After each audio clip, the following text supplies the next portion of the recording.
On this healthcare front here, and by the way, you have a meal like that, you just might need to see a doctor because they're rich food, delicious food, rich food though.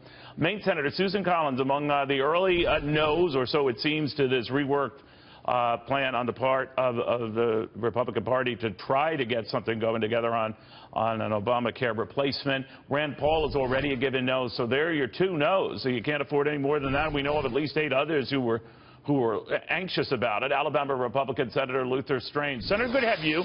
Where are you on this, sir?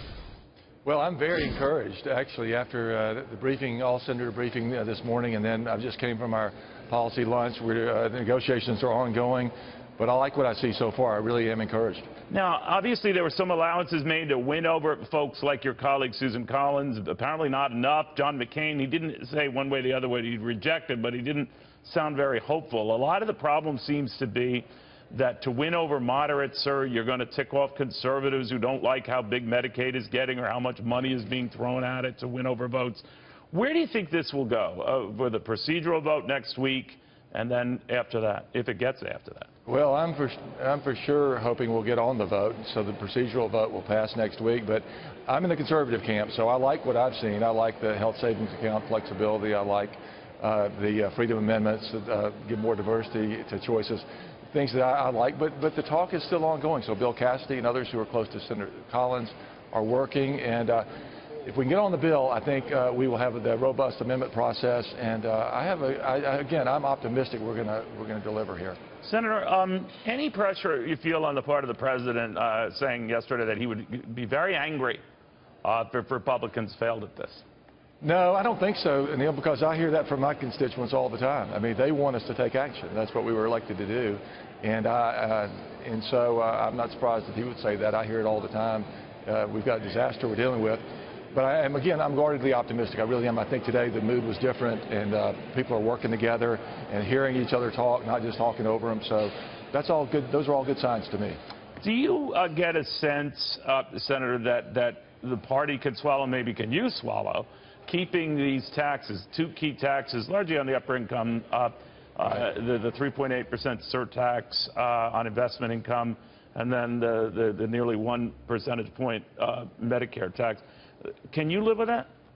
Well, I don't like it, but I'm more interested in the hardworking men and women who are getting creamed right now by Obamacare premiums in the individual market. So I see this as a process. I don't see this as the final solution to anything. I like what Tom Price is doing on the regulatory side. I've got a lot more market-based things I'd like to do in a broader bill, but that can't happen under our process in the next 2 weeks. What happens if this doesn't happen? I guess the fears seem to be, when I was talking to Mark Meadows of the Freedom Caucus, a largely conservative group of folks who were open, like you, to considering keeping those taxes in as a means to an end or getting tax reform. Right. Are you of that mindset? Well, I want to see greater entitlement reform, tax reform. I'm anxious to get to tax reform. It's the thing I hear the most about from our citizens. We've got to get the economy growing. You've reported very well on that. There are a lot of good ideas to do it, but we're stymied right now. So I think we've got to bring this to a head next week and get on the bill, stay here as long as it takes. Glad we're staying an extra 2 weeks. We stay longer. We need to get it done.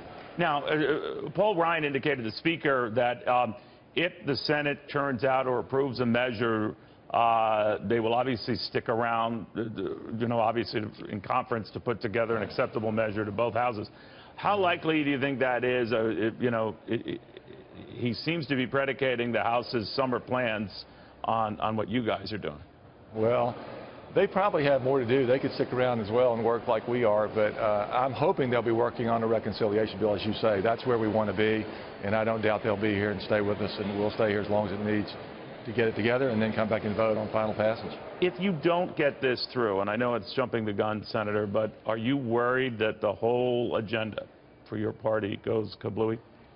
Well, it won't be helpful, I'll say that, but if we can't get it done, we need to acknowledge that right away and move on to things that are still on the agenda that people care about: taxes, regulatory reform, filling up the cabinet post, and from my own personal perspective, confirming conservative judges.